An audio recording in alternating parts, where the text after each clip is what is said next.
എന്റെ കർത്താവേ, നിന്റെ വിശുദ്ധ മദ്ബഹായുടെ നടകളിൽ ചവിട്ടിയിട്ടുള്ള എന്റെ കാലുകൾ അഗ്നിക്കനലുകളിൽ ചവിട്ടുവാനായിട്ട് നീ ഉപേക്ഷിച്ച് കളയരുതേ. എന്റെ കർത്താവേ, നിന്റെ വിശുദ്ധാലയത്തിൽ ആത്മീയ സംഗീതങ്ങൾ നിനക്ക് പാടിയിട്ടുള്ള എന്റെ വായ മിണ്ടാതിരിപ്പാൻ തക്കവണ്ണം നീ മൗനമാക്കി കളയരുതേ. എന്റെ കർത്താവേ, നിനക്ക് സ്തുതിയും ഹല്ലേലൂയകളും പാടിയിട്ടുള്ള എന്റെ നാവ് അഗ്നിയുടെ വാറുകളാൽ ബന്ധപ്പെടുവാനായിട്ട് നീ സമ്മതിക്കരുതേ. എന്റെ കർത്താവേ, നിന്റെ വിശുദ്ധ ത്രോണോസിനെ മുത്തിയിട്ടുള്ള എന്റെ അധരങ്ങൾ ജീവാഗ്നിയുടെ കടിഞ്ഞാടുകളാൽ പൊത്തപ്പെടുവാൻ തക്കവണ്ണം നീ ആക്കി തീർക്കരുതേ.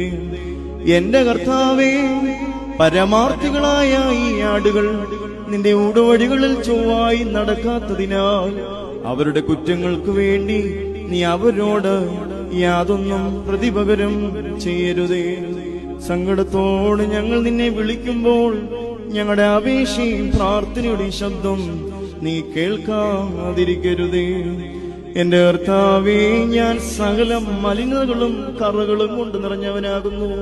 എങ്കിൽ നീ പരിശുദ്ധനാകൊണ്ട് നിന്റെ വിശുദ്ധിയാൽ എന്നെ